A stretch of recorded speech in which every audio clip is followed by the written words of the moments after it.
Hello student, this is Suman Dutta. তো আজকে আমি আবার প্রেজেন্ট হলাম নতুন একটা ভিডিও নিয়ে। আজকের ভিডিওতে থাকছে ক্লাস 9-এর জন্য অ্যানুয়াল এক্সামের সাজেশন। কী সাজেশন? ইকোনমিক্সের সাজেশন। তো এই ইকোনমিক্সের সাজেশন নিয়ে আমি প্রেজেন্ট হলাম। তো এখানে আমি কিছু গুরুত্বপূর্ণ প্রশ্ন দিলাম, কারণ তোমরা জানো যে তোমাদের ইকোনমিক্সে মাত্র 2টা চ্যাপ্টারই আছে, ঠিক আছে? তো ওই 2টা চ্যাপ্টার থেকে কিন্তু অনেকগুলো প্রশ্ন হতে পারে, তাই যেগুলো খুব ইম্পর্ট্যান্ট সেগুলো আমি তোমাদের এখানে লিখে দিলাম। এগুলো ভালো করে শিখে রাখবে। আশা করি সবার কাছে গাইড বুক আছে, ঠিক আছে? তো না যদি থাকে অবশ্যই আমাকে নক করবে, আমি চেষ্টা করবো তোমাদেরকে লিখে দেওয়ার জন্য। আর 10 তারিখ যেহেতু পরীক্ষা, এই সকলকে মুখস্থ করে রাখবে তোমাদের পড়ার পাশাপাশি, ঠিক আছে? এগুলোর উপর সম্পূর্ণ কিন্তু ডিপেন্ড করলে চলবে না, কারণ এগুলো হলো কি সাজেশন মানে কি রিস্ক, ঠিক আছে? সাজেশন মানে কি রিস্ক। যে রিস্ক নিতে পারে সে কিন্তু অনেক কিছু করতে পারে। কিন্তু আমি বলবো যে সাজেশন পেয়েছো ভালো কথা, কিন্তু ভালো করে পড়াশোনা করবে। তো দেখো, প্রথম প্রশ্ন, সহস্রাব্দের উন্নয়নের লক্ষ্যগুলি কী কী? আমি 100% বলবো যে এই প্রশ্নটা ম্যাক্সিমাম স্টুডেন্ট পড়েনি, ঠিক আছে? কারা কারা পড়েছে অবশ্যই কমেন্ট বক্সে আমাকে কমেন্ট করে জানাবে। ভারতবর্ষে দারিদ্র্যের মুখ্য কারণগুলি কী কী? যদি ভারতবর্ষের, আমি এখানে দেখো একটা প্রশ্ন দিয়েছি, ভালো কথা তোমাদের আমার মনে হয়েছে বলে দেওয়ার জন্য। এখানে কি লেখা আছে? ভারতবর্ষের দারিদ্র্যের মুখ্য কারণগুলি কী কী? এখানে ভারতবর্ষ লিখেছে। যদি পরীক্ষার মধ্যে যদি এমন লেখে যে দারিদ্র্যের মুখ্য কারণগুলি কী কী, ওই একটা উত্তরই তোমরা লিখে দেবে, দেখবে নাম্বার পেয়ে যাবে, ফুল মার্কস পেয়ে যাবে। যদি মনে করো পরীক্ষা আসছে কি দারিদ্র্যের মুখ্য কারণগুলি কী কী, তখন এটাই লিখবে। আর ভারতবর্ষের দারিদ্র্যের মুখ্য কারণগুলি কী কী আসলে এটাই লিখবে। National rural employment guarantee act 2005 এর বৈশিষ্ট্যগুলি কী কী মাস্ট বি পড়বে। দারিদ্র্যের সঙ্গে সম্পর্কিত 4টি সামাজিক সমস্যা কী? একটা নাম্বার হলো কি সমস্যা কি বলো, কি হবে? অবশ্যই কমেন্ট বক্সে আমি উত্তর চাই। ভারতে কৃষিতে মরশুমি বেকারত্ব দেখা যায় কেন? দারিদ্র্যের প্রধান সূচক কি? আয় স্তর ও ভোগ ব্যয়। সামাজিক বঞ্চনাকে দারিদ্র্যের কারণ ও ফলাফল বলা হয় কেন? খুব একটা ইম্পর্টেন্ট প্রশ্ন আর খুবই মজার প্রশ্ন, ঠিক আছে? এটা পড়লে তোমরা বাস্তব জীবন সম্পর্কে অনেকটা কিছু জ্ঞান আয়ত্ত করতে পারবে।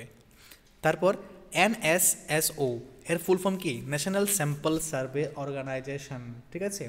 ভারতের সর্বাধিক দারিদ্র রাজ্য কোনটি? বিহার।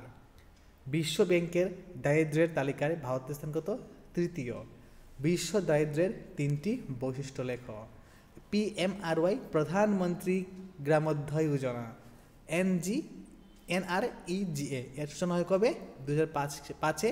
এটার ফুল ফর্মটা অবশ্যই আমাকে কমেন্ট বক্সে দিবে, ঠিক আছে? তো তোমাদের কিন্তু আমি অনেকগুলো কাজ দিয়ে দিচ্ছি, এই কাজগুলো কিন্তু তোমরা কেউ করো না। তো আমার এই জায়গায় খুব খারাপ লাগে যে যখন আমি বলি তোমাদেরকে কমেন্ট বক্সে অ্যাটলিস্ট ভিডিও দেখার পর আমি যা যা প্রশ্ন করছি এটা যখন না দাও, তখন আমার খুব খারাপ হয় যে আমি এত করে স্টুডেন্টদের বলছি যে ভালো করে এইগুলো আমাকে কমেন্ট, শুধুমাত্র কমেন্ট বক্সে লিখে দাও, কোনো সমস্যা হবে না। তোমরা যদি একটা কমেন্ট করো তোমাদের কোনো সমস্যা হবে না ভাই। তো অবশ্যই কমেন্ট করবে, কারণ কমেন্ট করলে আজকে আমি তোমাদের যেই প্রশ্নটা কমেন্ট করার জন্য বলছি, দেখবে যদি পরীক্ষার মধ্যে চলে আসে তোমাদের বানাম ভুল হবে না, বা এটা চিরস্থায়ী তোমাদের মাথার মধ্যে মনে থাকবে, ঠিক আছে? তো বাকিটা তোমাদের উপরে, আমি আর কিছু বলবো না। তো ভারতের খাদ্য নিরাপত্তা তোমাদের সেকেন্ড চ্যাপ্টার যেটা আছে, 4th চ্যাপ্টার। তো দেখো AAY অন্ত্যোদয় অন্ন যোজনা, আমি চাইবো যে এই যে AAY এইটাও আমাকে কমেন্ট বক্সে লেখার জন্য, ঠিক আছে? রেশন দোকানে কি কি শস্য বিক্রি করা হয়? কোন কোন শ্রেণীর লোকেরা বেশি খাদ্য নিরাপত্তাহীনভাবে চলে?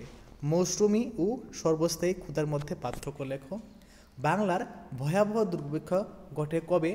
ঠিক আছে, 1943 সালে। ক্ষুধা কত প্রকার ও কী কী? কোন দোকানগুলি ন্যায্য মূল্যের দোকান নামে পরিচিত? রেশন দোকানগুলি। ভারতের কৃষি বিপ্লব কি বিপ্লব নামে পরিচিত? গম বিপ্লব নামে। এই যে প্রশ্নটা উত্তর আছে না, সেম টু সেম আমাকে বাংলায় লিখে দেবে কমেন্ট বক্সে যে ভারতের কৃষি বিপ্লব গম বিপ্লব নামে পরিচিত। যদি আসে পরীক্ষার মধ্যে তাহলে কোনো সময় ভুলবে না। ধরো আজকে তুমি এটা পড়লে, পরীক্ষা যাওয়ার আগে দুদিন আগে তুমি পড়ার সময় পালে না, কিন্তু তুমি যদি আজকে এটা আমাকে কমেন্ট বক্সে কমেন্ট করে রাখো, অবশ্যই তুমি আর কোনোদিন ভুলবে না। যে রেশন কার্ড কত প্রকার কী কী এটাও লিখবে, আমাকে কমেন্ট বক্সে লিখে দেবে। এটা কিন্তু খুব অল্প অল্প। TPDS target public distribution system, এইটাকেও আমাকে লিখে দেবে কমেন্ট বক্সে। আমি কেন বলছি কমেন্ট বক্সে লেখার জন্য? আমি কমেন্ট বক্সে লেখার জন্য এই জন্যই বলছি, কারণ তোমাদের পরীক্ষা 10 তারিখ থেকে শুরু হয়ে যাবে।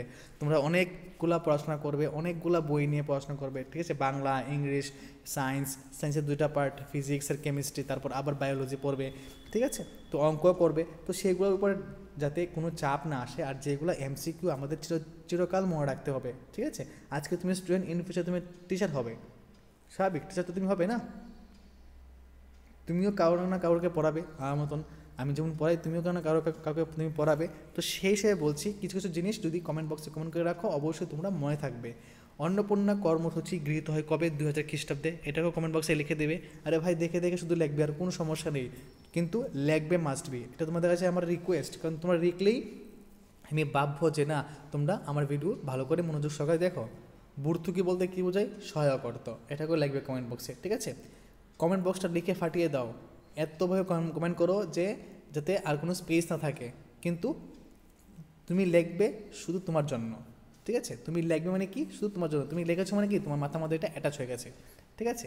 তো এই হলো তোমাদের আজকে ইকোনমিক সাজেশন। তো যদি আজকের এই ক্লাসটা তোমাদের কাছে ভালো লাগে থাকে অবশ্যই ভিডিওটা সবার কাছে শেয়ার করবে। আর আমি চাই এই ভিডিওতে 3K ভিউজ আসুক, ঠিক আছে? তো 3K ভিউজ আসলেই আমি ভাববো যে না তোমরা সবাই মনের মতো পড়াশোনা করছো, ঠিক আছে? আর আমি চেষ্টা করবো তোমাদের জন্য এরকমভাবে আরও ভালো ভালো সাজেশন নিয়ে আসার জন্য, ওকে?